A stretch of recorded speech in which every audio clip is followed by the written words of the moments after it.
biohacking, performance, mastery, mindset. This is a show about getting better every single day. The Hack Life with Joel Levin. Welcome to the show. All right, hey, it's Joel from The Hack Life. I'm here with Angela Martinucci. You know, Angela, you're a human potential coach. You're a theta healer, but I think what you're most known for is being a neuro-optimal neurofeedback practitioner. So welcome to the show. Thank you. Thank you for having me. Thank you. And this is beautiful. We're here in El Cerrito, California in your office. We've just set your son Enzo up. We're doing some neurofeedback right now. It's amazing. So one of the things I thought is powerful is if you could tell the audience just how you came about neurofeedback. Like, how did you stumble upon this? Yeah. So, not along the best path, but that's how we find things, right? So, I was diagnosed with stage 3 cancer when I was 33, and I went through all the traditional treatments and chemo and 4 surgeries and radiation, and just kind of fell into a black hole afterwards. That's the only way I can explain it, but I was just unable to function. Chemo, brain fog, and anxiety, and just a lot of issues, trouble sleeping, and so actually my aunt, who had been involved with neurofeedback for a long time, I wasn't really aware of what it was at the time, but she saw that I just wasn't getting better, and she said, I think you should try this thing called neurofeedback. So I learned about it that way, and Neuroptimal was the first technology that I used. And so started using it. Actually, the first thing that I noticed was my golf game improving. And that's a plus. Yeah. Who cares about the cancer? The golf game is right. The better. Golf game. Yeah. I noticed, I haven't hit the ball like that before. This is interesting. So, then it all of a sudden, life was getting better. I was sleeping. Everything was improving. And it was really subtle and seamless, actually. I just kind of found myself in this new normal of functioning and going to the grocery store and remembering my groceries and, that kind of thing that was like, oh, this is interesting. I'm functioning again. So it wasn't like an all of a sudden like, oh, you're amazing. You're, better. You're healed. Right. So I was serving on the board of directors for a young survivor group here in the Bay Area. And we were on a weekend retreat, and I was talking to some of the ladies before they were going to bed, and they were saying, oh, I got to go take my Xanax and Ativan, and mentioning all the drugs that they had to go take to go get sleep and to, for their anxiety. And These are all survivors of cancer. Wow. Yeah, young, all women 45 and under diagnosed with breast cancer in the Bay Area. It's a very specific group called BAYS. So it's an amazing organization, and I've been with them for, I'm 10 years out from a diagnosis, so I've been with them for quite some time. But it was just like this aha moment of like, oh, I'm not grabbing for, antidepressants or, all these things that I was just hoping would help me. I'm better, I'm sleeping. And so I thought, okay, there's something to this. Like maybe I am meant to bring this to this community because it's not okay that these women are going through treatment and then being left out to like, oh, here's a pill for everything to function for the rest of your life, and you're 35 years old. Yeah. So that was kind of the, aha moment. And then I went to see my oncologist, and he said, oh, you're doing better. I can see from across the room, and, the meds are working. I said, no, I threw those away, but I'm doing this thing called neurofeedback. And he's like, what? He has this integrative space in San Francisco where he has an acupuncturist, a massage therapist, dietitian, and they all work as a team for patients. And it was my lifeline going through treatment.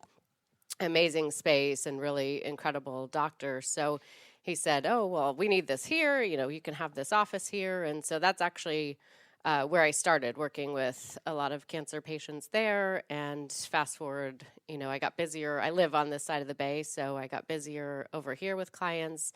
The storefront space came available, so I started working here. And here we are. Lots happened since then, but we're going to talk about that. Yeah, we're going to chat about that. It's crazy because just hearing you talk about that vulnerability and just that malaise that you were in. I remember my mother was diagnosed with breast cancer as well. And I remember just after her being diagnosed, and sure, it got removed, and, the way that, great, it got removed and you're healed now, or you're okay for now. Yeah. But I really remember her struggling for a good amount of time. I can't remember how long, 6 months, a year, where she just wasn't herself. Yeah. And you could tell her confidence was gone, and she was just, you could see she felt just vulnerable and almost broken. And I know she's going to listen to the podcast, so it's not in any way to like say that, hey, that, you know, you didn't rise up to the occasion. It's not judging her. It's just, wow, like I could see just looking at her, it was like her shell was shocked. And I remember thinking, and I think she even told me like I feel like there was a chink in my armor, like I've been hit, I've been touched almost like by death, like and that's scary. And it's so cool to hear you say, because that's not something I would have ever thought about with cancer treatment. I guess I'm very just black and white logical and just thinking, okay, well, this is, if you want to go from like the Western doctor, just, okay, we're going to prescribe medicines, we're going to do this, we're going to take it out, we're going to cut it out. Or even if you're going to go with a biohacking approach and you're going to, use antifungals or whatever you're going to do to balance the body and take it out. But I would never think about the mental and mind component of it. So yeah, no, it changes everything. And I think some people can continue in a space of like, I don't know what I would have done if I hadn't found the neurofeedback, because I just felt like, I was, prior to the diagnosis, I was a nutritionist and a personal chef for people with special dietary needs and nutrition consultant. So it wasn't like I was, drinking whatever, and I was growing my own vegetables. It wasn't something that I expected. Person. Yeah, I had 2 little kids, and they said, "Oh, nurse your kids. That helps." Like I thought I had crossed all the, oh, you won't get cancer, no family history, and so I think there's a bit of like feeling like your body has turned on you, and but it does. I think you can also allow it. For me, it was just a wake up and changing my whole perspective on life. So it gives me, every day is a new day, and I live in a state of gratitude as a result of that. So, I wouldn't take it away for anything. So, when you were doing the neurofeedback, can you remember how many times you had to do it, or that you were doing it before you started feeling some ease? Yeah, it was. I would say it was within a couple months. I wasn't doing it super frequently, maybe once a week, something like that. I wish I had taken, better care of logging it, but I was just kind of floundering on my own at the time, because I actually had a system of my aunt's that I was using at home, but I didn't really have that guidance that I could have used at the time. I just like, what is this thing that I'm doing? Is it helping? Is it not? Yeah.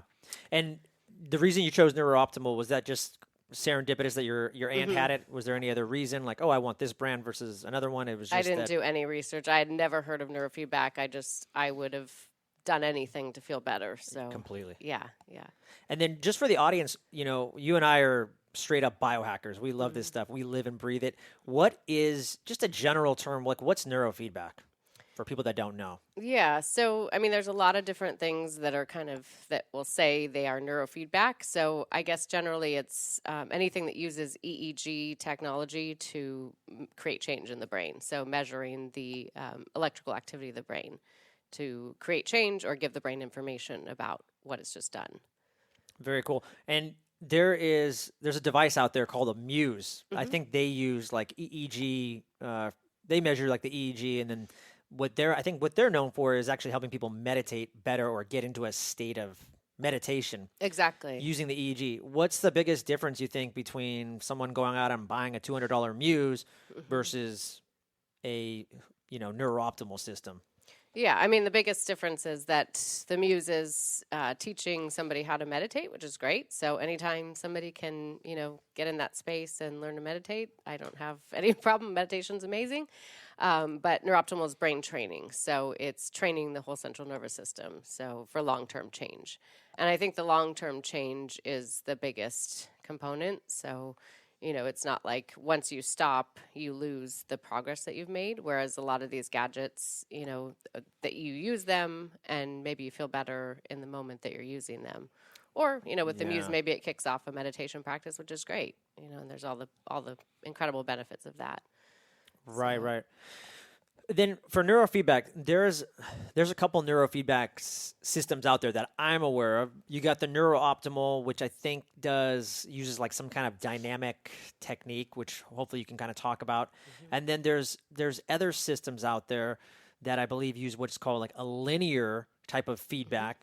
Exactly. And like I know Dave Asprey, if you go to 40 Years of Zen for a week, he's actually specifically, and I don't want to speak for Dave, but I think if you go to his, or there's another one called the Brain Institute in LA, and they specifically like try to put your brain in a certain state based on the EEG. Right. So how is NeuroOptimal different than, say, some of these other linear feedbacks?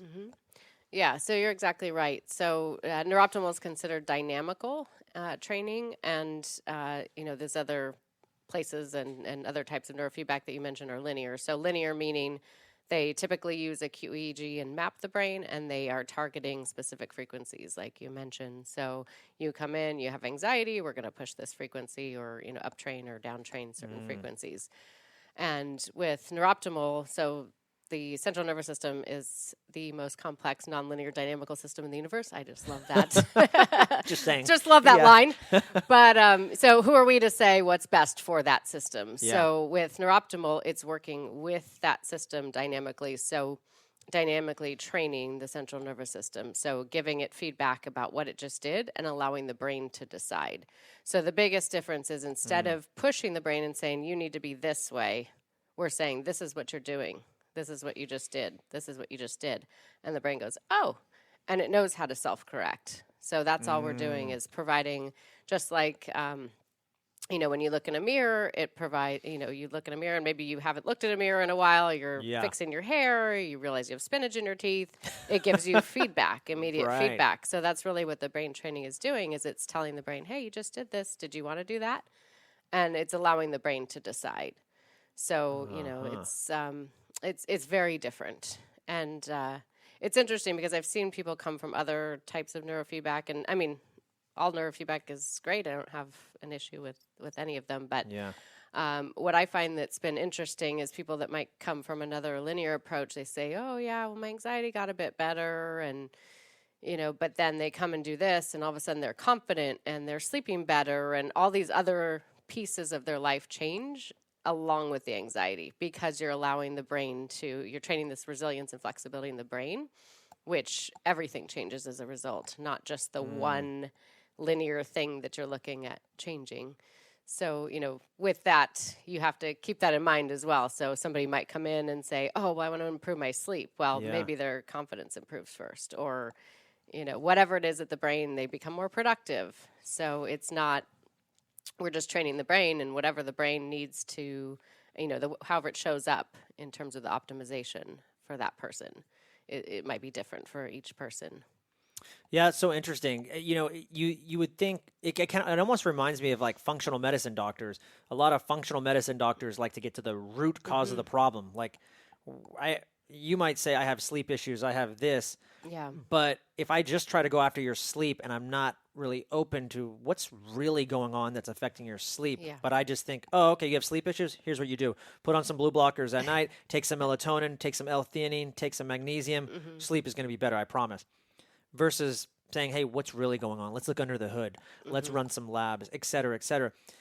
And like I said, I don't have a dog in the race either. I don't know, but it's interesting. You would think that's actually probably a better approach, what NeuroOptimal is doing, just thinking in that mindset versus, like you said, attacking a specific brainwave or frequency. Yeah, you're right. It might help just the sleep, but maybe the other things don't improve. Yeah. I mean, you're tapping into what I consider the intrinsic wisdom of the central nervous system to be its best self. Like we all have that innate ability, and so it's interesting to see how many things become, like how the central nervous system becomes dysregulated through, life experience, trauma, lack of sleep, so many different things, medications, and, it can come back to balance and optimal functioning, pretty easily. So, you gave me a system to actually use for 2 weeks, which was amazing. And so I got to use the system. And one of the things I noticed is it plays this amazing music. It's just super relaxing. And as I'm listening to the music, though, I would hear like pauses or scratches kind of in the music. It'd be playing, and then you'd kind of hear a couple scratches. What is that? Yeah, so that is giving feedback to the brain. That's the feedback. So that's saying, hey, you just did that. So it's alerting the brain of its own behavior and what it just did. So it's just information. It's just providing information to the brain. And so the brain is able to decide based on that information. That is that like a record scratch? Like, oh, got a scratch in your record, or the brain is there's something of maybe instability or quote unquote going on. It's alerting the brain, and it's not negative or positive. It's just alerting the brain that, hey, a change is about to occur. So when there's a change about to occur, there's what we consider a flutter. So if you look at like hummingbirds, they make a little sound before they move. And so it's that same flutter that the EEG is picking up on, and it's saying, hey, a change is about to occur. And the brain goes, oh, okay. Did I want to do that? Did I want to continue doing that? One of the analogies that we like to use is when you're driving down the road, and everybody knows this feeling of you hit the rumble strip on the road and you immediately correct yourself. Right? Yeah. But if you meant to change lanes, you would just continue to go, right? And so the brain is the same. If it's means to go to whatever it's doing, it will continue to go there. So we're not pushing it in a certain way. We're just giving it this awareness of what it's doing. Another quick question: while I was under the NeuroOptimal, while I was doing it, I would set up my profile and everything, and it was the same music every time. Is that normal? Or can you change tracks? You can load whatever music you want. Yeah, you can load movies for kids. They can watch a movie, and yeah, so it's. I should have done that for my my 6-year-old. That Right. would have been a game changer. Yeah, for sure. Yeah, so we'll line that up. Okay.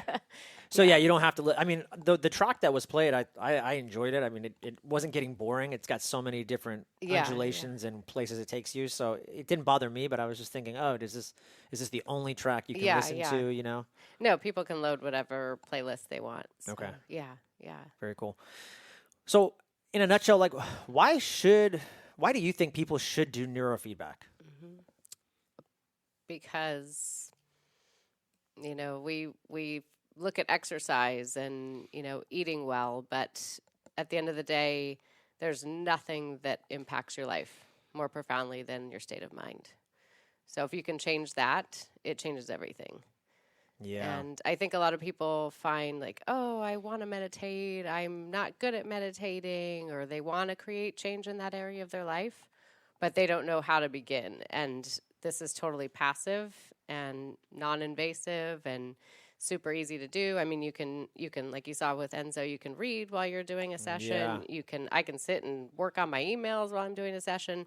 You can do anything else while you're in the chair. So that's the nice thing about it, is it doesn't have to, you don't have to carve out 30 minutes specifically for that. But, specifically in this day and age, I would say with the impact of just the bombardment of information with technology and commutes, and we live here in the crazy Bay Area, so there's a lot of stress. And so brain training is amazing for stress. I find, people start reporting, oh, my sleep is better, I'm just bouncing back from stressors, I just feel more calm, and everybody needs that. And we talk about the root of disease, and stress is the leading cause of many diseases. So if we can 100%. help to, manage that can be pretty powerful.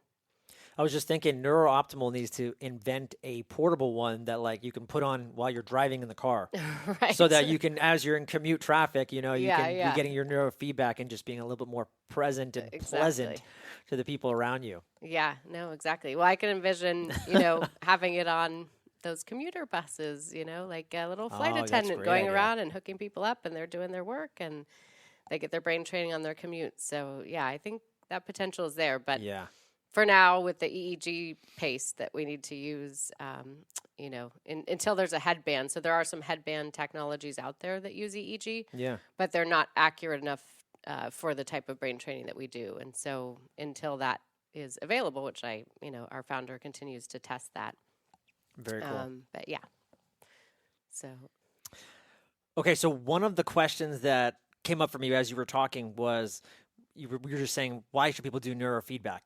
And you said, well, like the mental game, the mental side is everything. And I couldn't agree more. Like the more I think about just my life and where I'm at, whether it's in my relationship, whether it's in my job, it's all mental. Everything's mental. And then it reminds me of back to doing sports. It reminds me, Tony Blauer, who's a big self defense guru, but he talks about being like an Olympic skier. Like he was that good, but he never made it to the Olympics. And he says the reason he didn't when he goes back was emotional self regulation, emotional talk, how he talked to his own self talk, his own self worth, and then the mental game, fear, fear, knowing fear and knowing how to disrupt it. So, yeah, I couldn't agree more. And then it just made me think, man, this is probably everything that I'm saying. It's got to be probably a powerful tool for athletes. So, talk to me about that. Are you? I believe you're doing a lot of work with athletes now because they're starting to see the value of neurofeedback. Yeah, yeah. So I've worked with, well, even my own kids. So that's kind of where my first experience with, neurofeedback and sports performance. So my daughter is a championship level Irish dancer, but she competes, and you have judges looking at your feet, and it's pretty intense. And I noticed how much the neurofeedback helped her, and she would just go into flow, and she's got a big smile on her face, and you can tell she's just blocked out the external noise. She's performed at the Giant Stadium, and I said, "Are you nervous?" "Why would I be nervous?" And this is from a kid who was painfully shy, and the neurofeedback has really helped her to come out of her shell, which I think is amazing because I was the same way when I was growing up and didn't get out of it until my 30s with the neurofeedback. So it's incredibly powerful for that. And then with my son with baseball, and I was just mentioning a story where he said, yeah, before neurofeedback, I would strike out and I'd run and cry in the bushes and not come out. And after neurofeedback, I was able to just shake it off and get back on the bench. So I think, that translates to all, everybody. Everybody understands that feeling, but being able to regulate the emotions.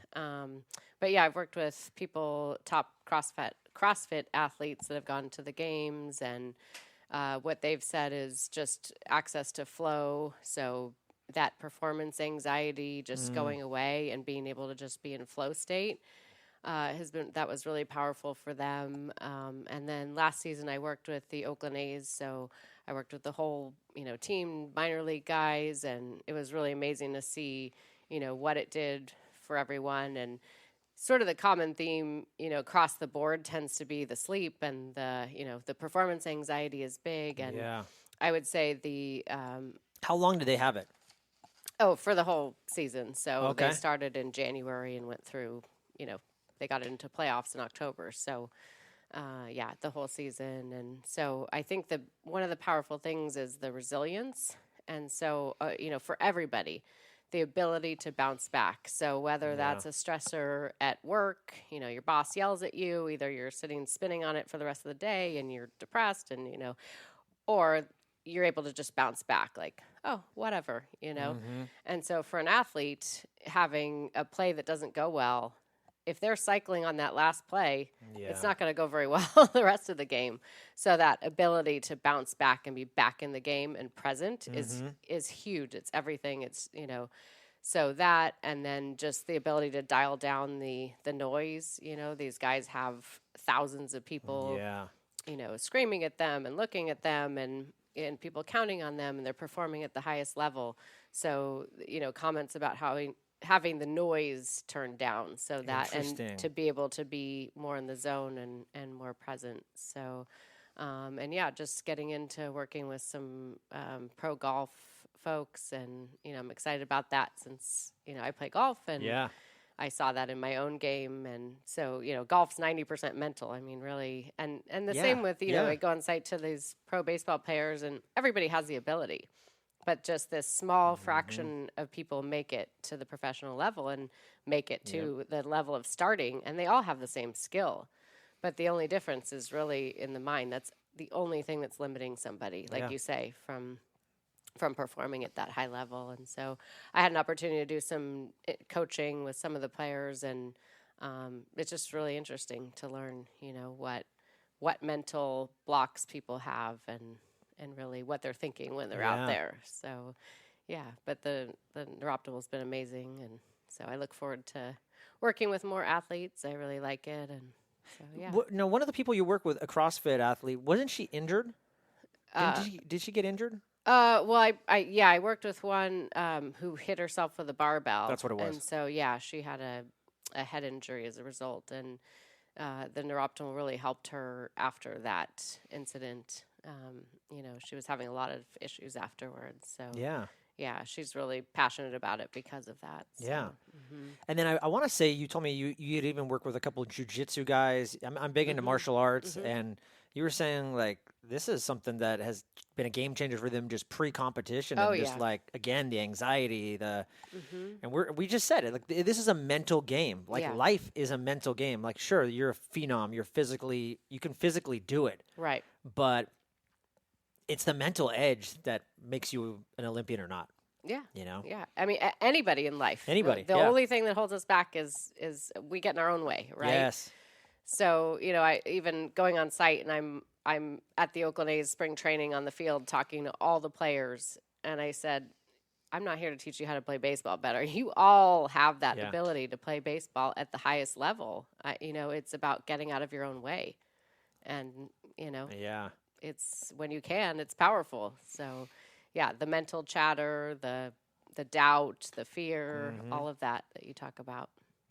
It reminds me, too, of this Navy SEAL, Jocko Willink, and he was asked a question. He's very popular right now, and he was asked a question about going through BUD/S, the intense Navy SEAL camp, and he was asked just like, hey, how did you make it through there? Like, what was like a skill or a tactic or a hack that got you through it? And he said, well, reflecting back on that time, he's like, I will tell you this, just like what we're talking about. Yeah. There's guys that were in better shape than me. Whatever, they could run, they were stronger than me, everything. He's like, I went into that camp knowing I was going to pass. He's like, I never thought for a second that I'd be ringing a bell saying I'd quit. It never even occurred to me. And he said other people, obviously it occurred to them. He's like, never crossed my mind once. He's like, I knew I was going to be a Navy SEAL. Yeah. And so I just love that. It's incredibly powerful. What we believe, literally what we believe manifests, happens. Right? Yeah. And then I was just thinking, leaders, CEOs, people that are giving public, what's like number one fear? Public speaking. Like, this is a game. Everybody should be doing this just for that. I mean, alone, right? Yeah. Oh, I mean, I was incredibly, I couldn't even raise my hand in class to ask a question when I was growing up. And that actually held me back because I was too afraid. I was too shy. I was too afraid. And, fast forward to doing the neurofeedback and being able to go stand on the field in front of, 45 professional baseball players and I slept like a baby the night before. I wasn't, didn't have anxiety going out there. Yeah. And in the past, that would have just sent me completely, like, it would not have happened. Right. For You sure. would have been sick. I would have just said no. Yeah. Thank you. Yeah. Yeah. Yeah, and even to just grow my business the way I have, and but yeah, I've worked with executives who, one of the things that they say that's been most powerful for them is, when you're leading a company, to have this, all of a sudden they found this newfound space, like between the stressor and their reaction to the stressor. Yeah, where they the can stimulus before the response, right? That emotional self-regulation to instead of reacting, and I think that that's such a big thing today because we're so bombarded. We have so much stimulation. We have so many things to do. We're like in this epidemic of busyness and sympathetic dominance. And so you throw one more thing on somebody, and it's not even a big thing, but you react like it's a big thing, right? So we're not reacting appropriately to situations, and whether it's parents, whether it's leaders of companies, whether people are screaming at you on the road because you cut in front of them. This can all change when you get out of that state. Get out of the fight or flight. Yeah, and it just reminded me, you were talking about leaders and the stimulus before the response. As a leader leading a company, the first thing that came to my mind was being a parent. Oh yeah. The stimulus before the response, right? The kid just looking at me with that little devil eye and saying, oh, I'm going to do this, or, Mm-hmm. and then how am I going to react? How am Yeah. I going to show up Yeah. in that moment? Um, And they're just looking for the reaction, right? They're just yeah, pushing your buttons. And, that was one of the things I saw when I started doing neurofeedback is I probably used to respond like I was raised to respond right, right. to, kids that are misbehaving or whatnot. And as soon as I had that, I just realized that the kids weren't pushing my buttons anymore. I'm thinking, what is going on Interesting. here? And I realized that I was just so calm that you weren't going to get a rise out of me. So, yeah, it changes everything. And then, everybody's calm and they're able to communicate Yeah. in the proper way. And so, It's very cool. One of the things that's big for me right now on my mind, besides growing my business as well, is parenting and being a better dad. And one of the reasons that I wanted to do the neurofeedback that you allowed me to use, I got about 6 sessions in, was for parenting, mm-hmm. because that's something I'm struggling with right now in trying to grow and be better. Yeah. And we had a lot of conversations just off to the side, and one of the things remarkably that you kept saying to me was, "Hey Joel, once you become better, Mm-hmm. they will become better. Their actions are going to shift based on how you shift." Mm-hmm. And I thought that was pretty powerful, and that was something that I had to self-reflect and really think about myself, like, who's really the problem here? Mm-hmm. Is it this little 6-year-old who has no prefrontal cortex and is just trying to Right. get a rise out of me every second? Yeah. Or is it me and my own story? Right. Because I come with 37 years of stories and Mm-hmm. what I think. And also as a first responder, I think something that you helped me, realize is I really like to be in control. Mm-hmm. And I was also raised that way. Like, my father was great. He wasn't like very heavy-handed or something. Yeah, I got spanked when I needed to get spanked, but I carry that philosophy in my head, Mm-hmm. is that when I say something, you do it, Yeah. and it's just that's not the way it works. Mm-hmm. So I struggle with that myself, and having to deconflict with myself and relax and say, hey, like, um, I'm the problem, basically, is what I've got to emotionally self-regulate myself Mm-hmm. and give up some of these ideas of control, because it's just not true.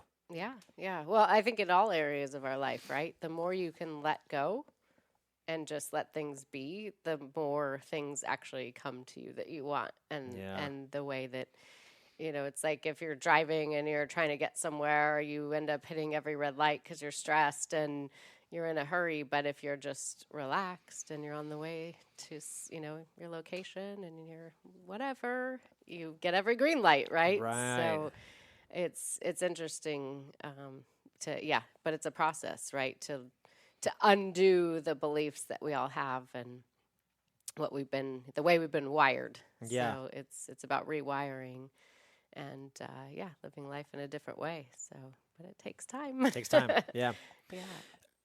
What about first responders? Do you get a lot of those people, firemen, policemen, paramedics, anybody? Do you get a lot of those people coming through your office? I don't Really? really. Yeah, which is, and I think We got to work on that. we are going to work on that. We're gonna work tag on team that. on that Yeah, afterwards. Yeah. yeah. I'm looking at a new location that has a bigger space and to have multiple chairs with the idea of like a community brain training center. And Yeah. so one of my big things is like we want to give back to community, and so that's always been a big passion behind what I do. I know that the young survivor can't afford maybe the rate that it is per session to come into an office. So what we're looking at doing is creating an environment where it's more like 4 chairs going at a time. You just come in and get your session, and providing access at a lower cost, and we've been doing some community days where we give back to community and save first responders, veterans, Yeah. all these people that are that we want to provide access to. So,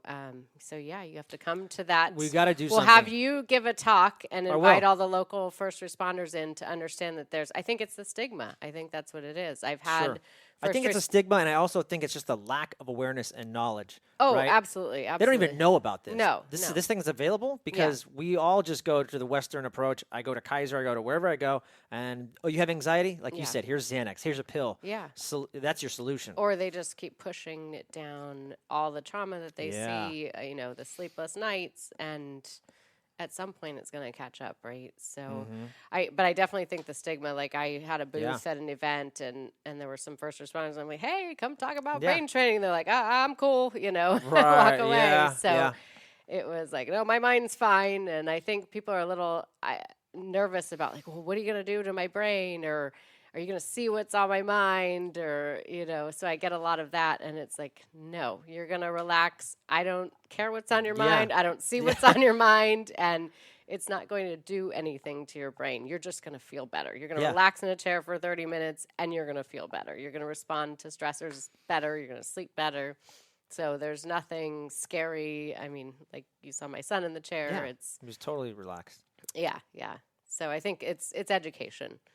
Yeah, you're right. I mean, but it's just funny because a lot of the things we're talking about that neurofeedback has been shown to help with is sleep, anxiety, and that's probably the top panic attacks. Those are probably the top 3 that I see with first responders that is just plaguing our industry.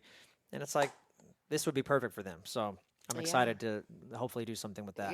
Yeah, for sure. That'd be fun. Something we've been talking about a little bit, we've been, grazing on is sleep.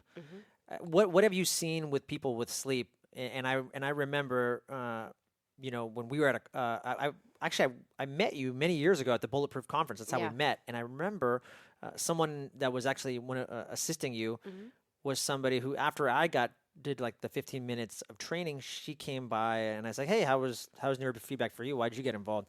And she said, man, I've had insomnia for so I don't know how many years. And she said something like after 10 sessions, it went away. So what do you notice? And is that common? Is that like a really common theme of people coming to see you is sleep issues? Yeah, I think a lot of people have issues with sleep. I think we're in an epidemic of people just not sleeping well. And I think it's a combination of, people being on their phones before they go to bed. I mean, the things that we know as biohackers that you don't do, but yeah, certainly the most commonly reported thing that I get is, oh, the sleep is so much better. Oh, I'm sleeping amazing. And, even if they didn't have trouble with sleep coming in, but yeah, a lot of people do have issues with sleep. So, yeah, I think that's one of the first things that we see shift. And, for me, I had lifelong issues with sleep and didn't even realize what a problem that it was until I started training with this and started sleeping well. I'm like, oh, sleep is actually amazing, but I had no idea, right? Because I would wake up kind of anxious in the middle of the night and just thoughts going and solving all the world's problems till 4 a.m. So, it was definitely life-changing for me in that sense, for sure. And then also something we've been talking about is kids. That's a big one. Prior to interviewing you, I had people DMing me, telling me, ask about kids. So let's talk about the safety for kids. And then I know one of the questions I got is a friend of mine who's a biohacker. She has, I believe, an 8-year-old daughter who's getting migraines. And so but let's first talk about kids. Obviously we had my son who's 6 he's been doing it. And you said, yeah, it's fine. And we had Enzo, we had your son, he's 14. So talk to me about kids, the safety, if there is any issues with that. Yeah, no, it's amazing for kids. No contraindications at all. I would say one of the things, actually for Enzo, we never had him like assessed or diagnosed with anything, but he had a lot of issues when he was younger with sensory issues. So he couldn't have his hair cut. It would just like freak him out. Loud movie theaters. He couldn't go to a parade. It was just like his system was just overstimulated by things and trouble focusing, lack of focus, hyper focus, kind of transitioning from one activity to the next. He would just like freak out in these outbursts. And it was amazing to see the change for him. So he was, all those sensory things went away pretty quickly. And he started training when he was in 2nd grade. And he had the same teacher from 2nd to 3rd grade. And I didn't even tell the teacher what I was doing or anything. And she grabbed me after the summer that he had been training, and she goes, "What happened to this kid?" And I'm like, "What did he do now?" Because that's what I'm thinking. He's stuck a pencil in his ear, or whatever. And she's like, "No, I don't understand. He's like this mature little boy, and he's taking his time with his work, and he's focused, and I don't know what happened to him."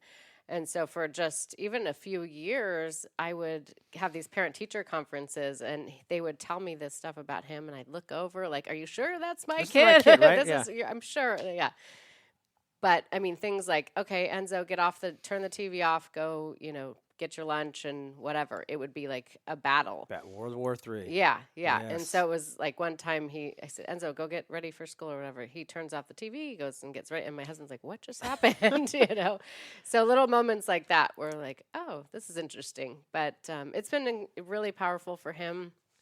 And he'll use it, like he was telling you, for focus, or if he has a project that he needs to work on, or he even just wants to get into a book and kind of block out. I think as a teenager right now, they've got way too much stimulation between everything, online. They're constantly on their phones. And so I think for him, he knows it sort of just quiets everything down, and he can just kind of get into his book. And so, but yeah, I think it's totally, I've worked with, babies.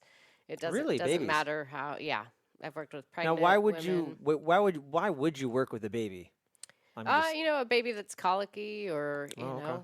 it can really help calm their nervous system. So, How do you get a baby to stay still with the electrodes? just and if they're laying with their mom, or Yeah. and pregnant women too. We have someone in our community that works a lot with pregnant women who are under a lot of stress and trauma, which goes to the baby, and so they've seen some pretty amazing results with that, with the babies, being more calm and happy, and so there's no contraindications. Any brain can benefit. Yeah. So just like a muscle, and I think, like, somebody was asking me about the athletes, and I said, right now it's, you have leg day, you have shoulder day, whatever, and in the future it's going to be a leg day and you have brain day, because it's just, why would we ignore that, right? Of course. So anybody can benefit, at any age. What about, and of course, you're not a doctor, I'm not a doctor, we're not diagnosing, we're not prescribing, anything like that, but what about, have you seen parents bringing their kids because of either ADHD or learning disorders or autism or anything like that? And has there been any just anecdotal, just from what you've seen in your office, as far as the results that they've been getting with their kids? Yeah. I mean, Neuroptimal is considered a general well-being product. And so, it's not a treatment, it's brain training, and really any brain can benefit. So that said, I've had, many people bring in their kids for different diagnoses, and they benefit, however they're going to benefit. Like, I had a kid who was nonverbal, and a handful of sessions, he came in and was like, "Oh, hi, Angela, mom's going to get a coffee, and I'm going to grab a book." And I'm like, what just happened here? So, they ended up buying a system, and they still continue to train. But I mean, the brain can learn, any brain that can learn can create change. So, while we say, is it good for this? Is it good for that? Of course. The answer is yes. The answer is just hop on there and see what happens, right? So whether it helps, I've worked with people that have just been told, like, okay, there's nothing else we can do for you. You have stage 4 cancer. It's, this is it. And what I've seen with that is people come back and report, like, oh, I have this peace and calm and acceptance of what's happening. So I've kind of seen the whole spectrum, right? So it's been interesting to see all the different changes for different clients. So what's a typical session like? Someone comes into you, they want to do some brain training. What does that look like for them, for the first timers? Yeah, so I mean, they'll come in, book an appointment and come in, and we'll kind of discuss what's going on for them. We have some intake forms that help us track progress, so because it's so seamless. So people come in and say, well, nothing's changed. I'm like, how's your nail biting? And they're like, oh, I've never stopped biting my nails in my life. I didn't even know that happened. Or so it's really being this, like, detective and helping them to identify what's changed for them. So we'll actually, I'll see a difference in somebody's energy or their mannerisms or their confidence. And so at any rate, they'll come in, we'll do an intake, and then they'll do their 30-minute brain training, and then they're on their way for the day. So, and then lately I brought in a lot of equipment to rent out to people. So I actually ship rentals all over the U.S. So Wow. I work with people that way. I just sent one to an MLB player, and so I showed him how to hook himself up. We're doing some, coaching with progress tracking and coaching on other stuff he wants to work on. So cool. But, he comes back from his day at spring training, hooks himself up for a session. His, sleep is already better. And so, so it's nice to have that flexibility as I was traveling to Bulletproof Conference and all these different conferences all over the country and finding that people were like, well, how do I do this? And maybe there wasn't somebody in their community. So the rental systems are a great option for people to be able to take it home, train the whole family.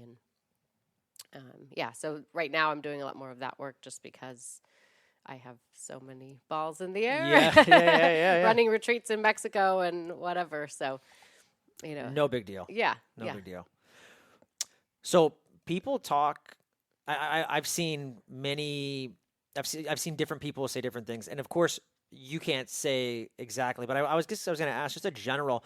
How many sessions typically do people need to do before they really start to kind of see some change?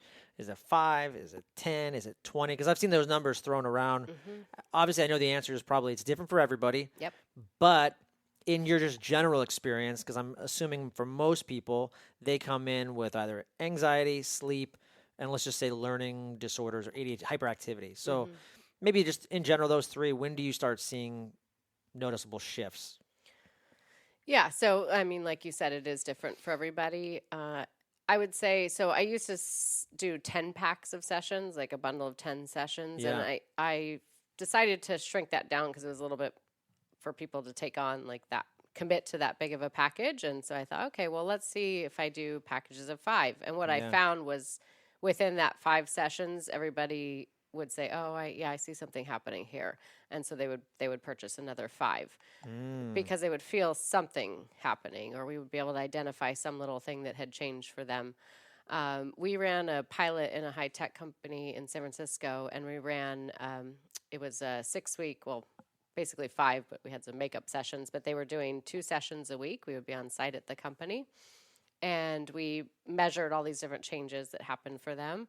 So across the 5 weeks or whatnot, the 10 sessions, we had, I think it was like a 70% reduction in concerns that they were dealing with. So we had some pretty significant changes across those 10 sessions for this particular group. People reporting more confidence, just going on the walk in the evening and feeling like they had never felt before.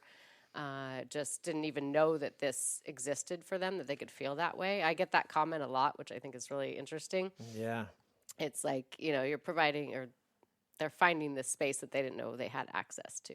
And, so anxiety issues, worry, that kind of stuff, that was a lot of what was reported by those folks. So, and it just depends. Like, when are you done?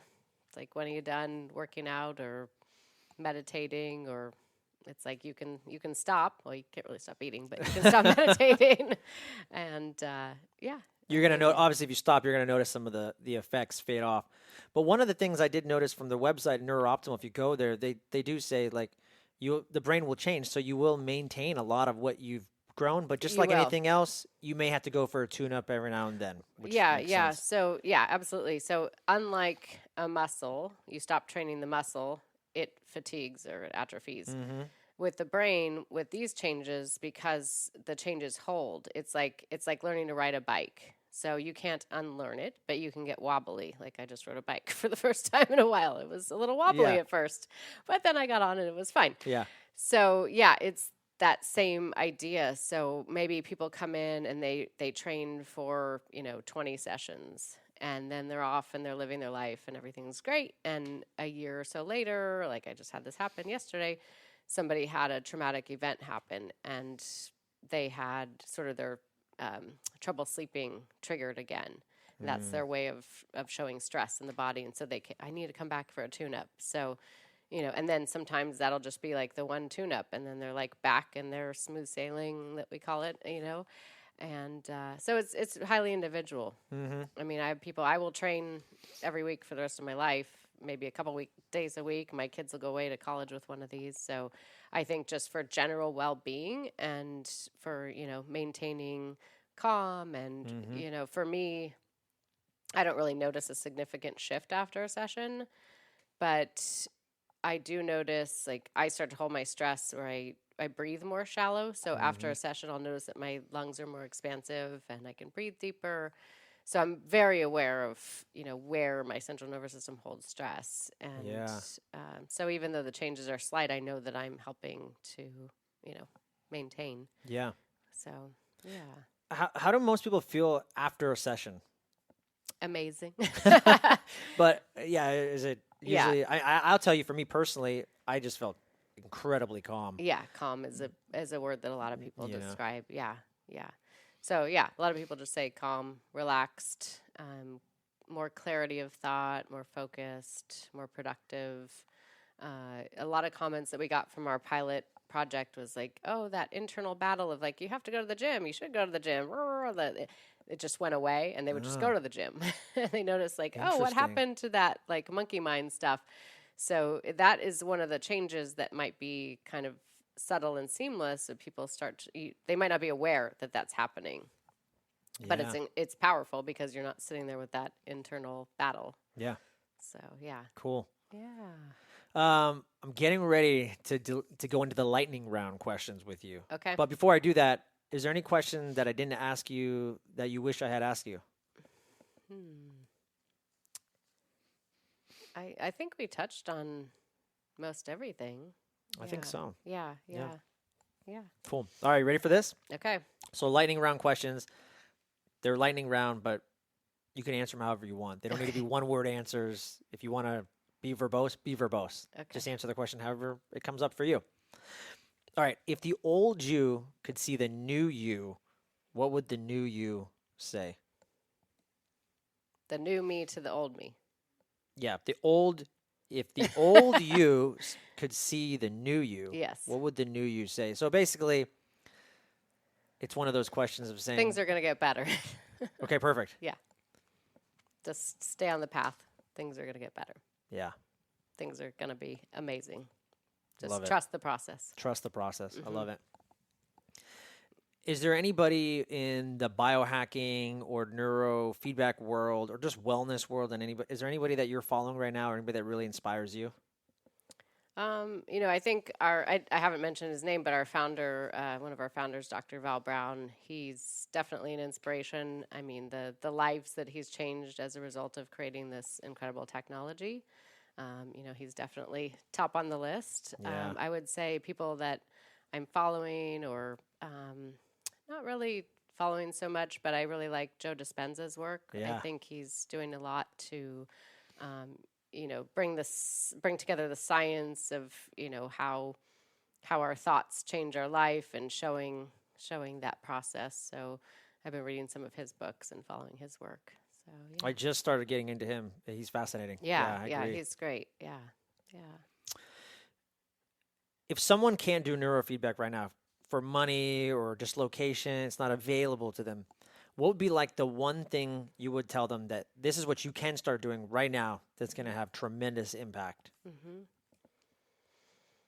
I would say, well, one, to get into nature, because that's probably one of the most powerful things you can do, and just sitting with your thoughts for 5 minutes a day. Just, you don't even have to try, and don't get overwhelmed with meditating. Just sit and be with yourself quietly for 5 minutes a day. Yeah. Because I think we're just in this rat race. And so, don't get overwhelmed with I don't know how to meditate. Just sit quietly with your eyes closed and pay attention to your thoughts. Yes. And I love that. Let them flow through. Yeah. Don't be No no judging, judgment. no trying to pull them one way, just watching your mind work.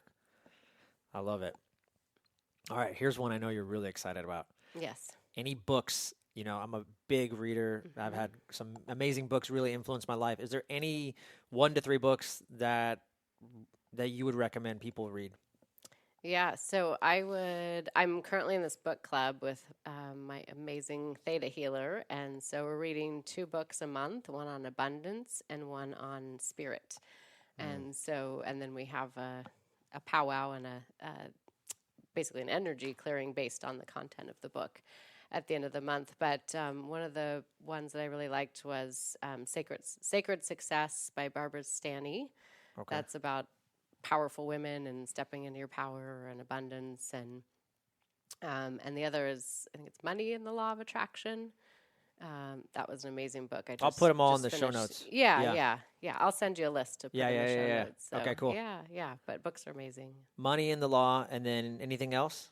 The recent Joe Dispenza book, the Breaking the Habit of Being Yourself, I think That's his newest one? I don't know if it's I don't actually know where it is in his. Okay. Because I know he's got one, I think, called like Becoming Supernatural or something like that. Yeah. That might be his newer book. Okay. But I think this one's really powerful for kind of. It's called Breaking the Habit? Breaking the Habit of Being Yourself. Ooh, I like that title. Or myself. Yeah. But yeah, at any rate, so and I think it really shows like why this works and how changing just the simple act of changing your thoughts changes your life. Mm-hmm. Yeah. So we're both biohackers. Are there any hacks or rituals or practices that you do daily that are just game changers and you're surprised that other people don't do? Mm-hmm. Well, I would say weekly, besides my neurofeedback. Yeah. Getting outside. So, for me, outside, sunshine, nature, walking outside. And, I would say meditation, but sunshine and nature are like my thing. So I love it. Yeah. And if getting my feet in the sand and at the beach, the water is my thing. So healing. Mm-hmm. Yeah. Yeah. I would say that's it. Very cool. Free biohacks. Free, yeah. No, these are the best. I've tried them all, and yeah. Well, it's funny too because, I've gone down like a rat race sometimes of buying the new gear or the new equipment, and then I get it, and I'm like, yeah, sometimes it can be underwhelming. Yeah. I'll get it, and I'm like, oh, this is cool for like a week, and then what I kind of get from that too is like this goes back to the mind. I'm like, at the end of the day, I think the strongest biohack is managing your emotions in your mind. Yeah. Like you can buy all the gizmos and whatever you want. They're good. Yeah. They can optimize and augment your life. But at the end of the day, if you can't control your mind and like how you perceive yourself, your beliefs and all that stuff, none of the rest matters. You can't hack your way out of a problem, No. So you can be the fittest, richest person in the world, but if you're not good up here and in here, forget it. Yeah. It's definitely life-changing. So, and I would say our founder says it's when he talks about biohackers, he says it's like chasing the dragon. So, what's the next thing?